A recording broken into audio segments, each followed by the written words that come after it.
हमारी कहानी 1986 में शुरू होती है। जैसे ही भारत का हल्का लड़ाकू विमान तेजस कार्यक्रम आकार ले रहा था, एक स्वदेशी पावर प्लांट की आवश्यकता निर्विवाद रूप से स्पष्ट हो गई। इस प्रकार कावेरी इंजन परियोजना शुरू की गई, जिसका नेतृत्व रक्षा अनुसंधान एवं विकास संगठन डीआरडीओ के तहत गैस टरबाइन अनुसंधान प्रतिष्ठान जीटीआरआई ने किया। लक्ष्य महत्वाकांक्षी था। भारत के भविष्य के लड़ाकू बेड़े को शक्ति प्रदान करने में सक्षम एक अत्याधुनिक low bypass after burning turbofan engine का डिजाइन और विकास करना।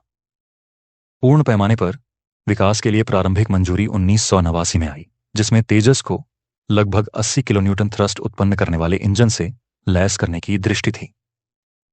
शुरुआती साल गहन शोध और विकास से भरे थे। 1990 के दशक में काबिनी इंजन कोर का विकास देखा गया, जो एक महत्वपूर्ण पहला कदम था। 1990 तक पहला कावेरी प्रोटोटाइप एक परीक्षण बेंच पर जीवंत हो उठा और 1998 तक सभी 5 ग्राउंड टेस्ट प्रोटोटाइप परीक्षणों से गुजर रहे थे। उत्साह स्पष्ट था। 1999 तक उड़ान परीक्षण करने और वर्ष 2000 तक तेजस प्रोटोटाइप पर कावेरी को एकीकृत करने की योजना थी। राष्ट्र सांस रोके देख रहा था। हालांकि एक पूरी तरह से परिचालित लड़ाकू इंजन का मार्ग बाधाओं से भरा है। कावेरी परियोजना कोई अपवाद नहीं थी। इस तरह की जटिल मशीनरी को खरोंच से विकसित करना, विशेष रूप से इस विशिष्ट क्षेत्र में सीमित पूर्व अनुभव वाले राष्ट्र के लिए एक बहुत बड़ा काम था। फिर 1998 के पोखरण परमाणु परीक्षण हुए। राष्ट्रीय गौरव का क्षण होने के साथ साथ इसने अंतरराष्ट्रीय प्रतिबंध भी लाए। इन प्रतिबंधों ने महत्वपूर्ण प्रौद्योगिकियों, एकल क्रिस्टल टरबाइन ब्लेड जैसी उन्नत सामग्रियों और विदेशों में महत्वपूर्ण परीक्षण सुविधाओं तक भारत की पहुंच को गंभीर रूप से प्रतिबंधित कर दिया। तकनीकी चुनौतियां भी बढ़ती गईं। वांछित थ्रस्ट टू वेट अनुपात प्राप्त करना, अत्यधिक युद्ध स्थितियों के तहत विश्वसनीयता सुनिश्चित करना और जटिल एरोथर्मल डायनेमिक्स में महारत हासिल करना शुरू में अनुमान से कहीं अधिक कठिन साबित हुआ। इंजन का वजन एक चिंता का विषय बन गया और आफ्टरबर्नर मोड में थ्रस्ट तेजस जैसे उच्च प्रदर्शन वाले लड़ाकू के लिए कड़े आवश्यकताओं से कम हो गया। उच्च ऊंचाई परीक्षण किसी भी एरो इंजन के लिए महत्वपूर्ण पर्याप्त स्वदेशी सुविधाओं की कमी के कारण रूस में आयोजित किया जाना था, जिससे जटिलता और व्यय की एक और परत जुड़ गई। 2004 में रूस में पहले उच्च ऊंचाई वाले परीक्षणों ने कुछ प्रदर्शन कमियों का खुलासा किया, जो एक महत्वपूर्ण झटका था। 2008 तक एक कठिन लेकिन व्यावहारिक निर्णय लिया गया। कावेरी इंजन अपनी तत्कालीन विकास की स्थिति में औपचारिक रूप से तेजस कार्यक्रम से अलग कर दिया गया था। LCA तेजस शुरू में अमेरिकी जनरल इलेक्ट्रिक F-44 इंजन के साथ उड़ान भरेगा और बाद में इसके अधिक शक्तिशाली संस्करण GF-414 के साथ। यह निस्संदेह एक निराशा थी, लेकिन यह कावेरी की यात्रा का अंत नहीं था। विपत्ति अक्सर नवाचार को जन्म देती है। डीआरडीओ के अटूट समर्थन के साथ जीटीआरआई के वैज्ञानिकों और इंजीनियरों ने अपना अथक कार्य जारी रखा। कावेरी कार्यक्रम विकसित हुआ, जबकि तेजस को शक्ति प्रदान करने के मूल लक्ष्य को असफलताओं का सामना करना पड़ा। नए रास्ते खुल गए। कावेरी इंजन का एक ड्राई संस्करण बिना आफ्टरबर्नर वाला मानव रहित लड़ाकू हवाई वाहनों UCAVs को शक्ति प्रदान करने के लिए वादा दिखाता है। यह कावेरी डेरिवेटिव इंजन KDE एक नया फोकस बन गया, जो हवाई युद्ध के भविष्य के साथ संरेखित था। इसके साथ ही एक समुद्री व्युत्पन्न Kaveri marine gas turbine KMGT विकसित किया गया था।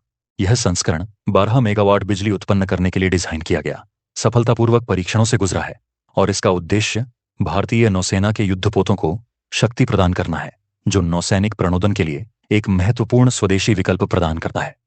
इसके बाद के वर्षों में निरंतर शोधन, वजन घटाने के प्रयास और कोर इंजन प्रदर्शन में सुधार देखा गया।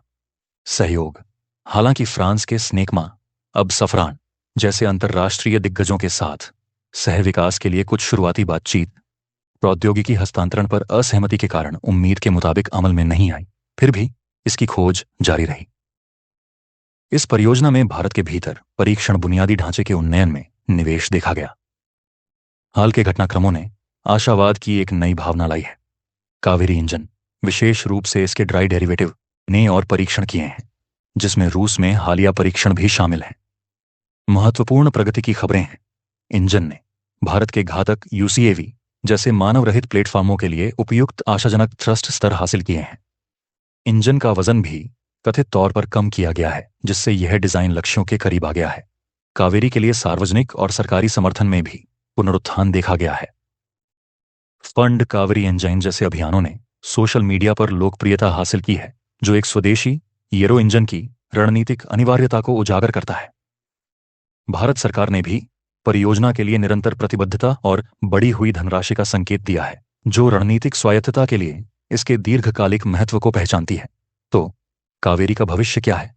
जबकि मूल कावेरी तेजस MK2 या advanced medium combat aircraft AMCA के शुरुआती संस्करणों को शक्ति प्रदान नहीं कर सकती है, इस कार्यक्रम के माध्यम से विकसित ज्ञान, विशेषज्ञता और तकनीकी आधार अमूल्य है।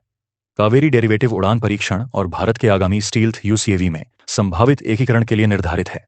अपनी क्षमताओं को प्रदर्शित करने के लिए एक पुराने तेजस प्लेटफॉर्म पर एक नए आफ्टरबर्नर के साथ कावेरी संस्करण का संभावित रूप से परीक्षण करने के बारे में भी चर्चा चल रही है।